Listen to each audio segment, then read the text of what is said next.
सो है गाइस, स्वागत है आपका आप ही के यूट्यूब चैनल में इसको डीके में। एंड आज हम जिस शेयर के बारे में बात करने जा रहे हैं वो मैफकॉन कैपिटल लिमिटेड। मैफकॉन के अंदर आप देखोगे भाई finance and banking sector company है। स्टॉक के अंदर आपको प्रीवियस सेशन में लगभग 3% के आसपास तेजी बनते नजर आई है। उसके साथ साथ आप देखोगे यूट्यूब के ऊपर एड रन हो रही है। जी हाँ, 26 रुपये 20 पैसे पर स्टॉक का करंट प्राइस है और यूट्यूब के ऊपर हमें चार एडें देखने को मिल रही है। क्या ऐसे में हमें स्टॉक के अंदर पैसा लगाना चाहिए या फिर नहीं? बहुत सारे सवाल आ रहे हैं कि स्टॉक के अंदर कहीं बड़ा गेम तो नहीं चल रहा ऑपरेटर्स का। आपको डिटेल में बताएंगे। वहीं आप देखोगे भाई फ्राइडे टू फ्राइडे का हमें जो ना ये देखने को मिला है न्यूज़ के अंदर जो अपडेट आई है यूट्यूब के ऊपर जो वीडियो डाला गया उसके अंदर बताया गया है कि फ्राइडे टू फ्राइडे का जो इन्होंने 51% जो ना हिस्सा खरीदा है। हाँ, ये बात सच है भाई, बिल्कुल हकीकत है कि फ्राइडे ऑन फ्राइडे का इनके फ्राइडे टू फ्राइडे का जो ना 51% जो स्टेक है वो लिया है। ये बात बिल्कुल सही है। इसका हमें जो ना इसके साइट पे भी देखने को मिला है।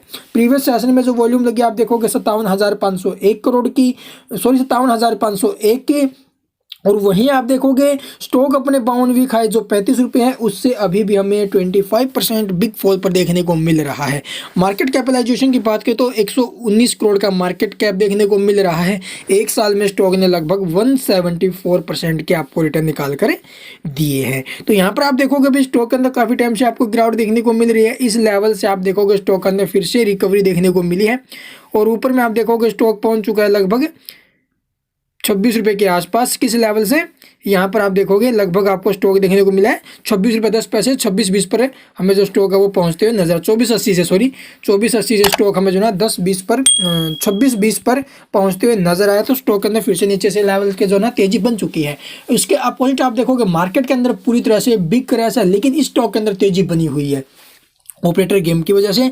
और वहीं आप देखोगे एक बड़ी अपडेट आई थी इसी की वजह से। तो पब्लिक के सवाल आ रहे हैं कि सर हमें एंट्री लेनी चाहिए या फिर नहीं, क्योंकि RSI MFI के भी लेवल काफ़ी ज़्यादा शानदार देखने को मिल रहे हैं मिड रेंज में दोनों के दोनों। ठीक है, प्रमोटर्स के पास काफ़ी ज़बरदस्त टेक देखने को मिल रहा है लगभग 74.5% के आसपास। ठीक है, काफ़ी अच्छी होल्डिंग है प्रमोटर्स की भी। लेकिन यहाँ पर आप देखो भाई बिग ऑपरेटर गेम चल रहा है, ये बात बिल्कुल सही है। लेकिन प्रीवियस 22 दिसंबर को ये अपडेट आती हुई नज़र आई थी। MOU के जरिए आप देखोगे मैफकॉन कैपिटल ने जो ना फ्राइडे टू फ्राइडे का जो ना 51% स्टेक जो ना एक्वायर किया है। ये बात बिल्कुल सही है, 51% जो स्टेक है वो लिया है। तो यहाँ पर जो यूट्यूब के ऊपर जो ऐड डाला गया है उसके अंदर सही बातें बोली गई है, लेकिन जो टारगेट बताए जा रहे हैं वो सारे के सारे फेक है कि 100 प्लस जाएगा 200 प्लस जाएगा, वो सारे के सारे झूठ हैं।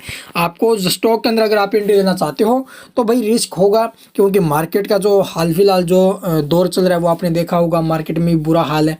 उसके अपोजिट आप देखोगे भी स्टॉक के अंदर तेजी बनी हुई है, तो कहीं ना कहीं कुछ ना कुछ तो गड़बड़ है, तभी स्टॉक के अंदर तेजी बनी है। और तो बहुत सारे स्टॉक आपने देखे होंगे, सभी स्टॉकों के अंदर बुरा हाल है, लेकिन पेनी स्टॉकों के अंदर खास तौर पर हमें तेजी बनते नजर आती है ऐसे मौके पर, क्योंकि भाई पेनी स्टॉक की तरफ सभी के सभी भागते हैं। बड़े स्टॉकों में तो गिरावट देखने को मिलती ही मिलती है और पेनी स्टॉक को जो ना आसानी से पंप भी किया जा सकता है ऑपरेटर्स के द्वारा इस मौके पर, क्योंकि पेनी स्टॉक में एकदम से 5% का अपर सर्किट लगाना इनके हाथ में होता है, लगा देते हैं और LC भी लगा देते हैं। तो यहाँ से अगर आप लोग इसके अंदर एंट्री लेना चाहते हो तो एंट्री ले सकते हो, बट थोड़ा रिस्क रहेगा। आपको रिस्क मैनेज करके ही स्टॉक के अंदर फ्रेश एंट्री लेने के बारे में सोचना है। अगर आपने मान लीजिए 20,000 स्टॉक के अंदर लगाना है तो आप वहां पर सिर्फ 10,000 ही लगाना। ठीक है, अगर कल को स्टॉक के अंदर करेक्शन हो जाता है तो नीचे के लेवल से एवरेज करना भी सही रहे। ठीक है, तो ये गेम आपको स्टॉक के अंदर खेलने चलना है। अगर आपको 50,000 लगाना है तो उसका सिर्फ और सिर्फ 25% ही 25,000 ही उसके अंदर लगाने के बारे में सोचना। ठीक है, यानी 50% आपको जो ना अपनी कैपिटल या फिर जो ना आप जितना लगाना चाहते हो स्टॉक के अंदर उसका 50% ही यूज करना है स्टॉक के अंदर। अदरवाइज अगर आप लोग सारा लगा दोगे तो इससे आप ही की जो मुसीबत है वो बढ़ सकती है भाई। ठीक है, अभी कुछ भी नहीं कह सकते कि स्टॉक को ये पंप करेंगे या फिर जो ना स्टॉक को ऊपर के लेवल से डंप करेंगे, क्योंकि पीछे भी स्टॉक को जो ना ये पंप डंप कर चुके हैं।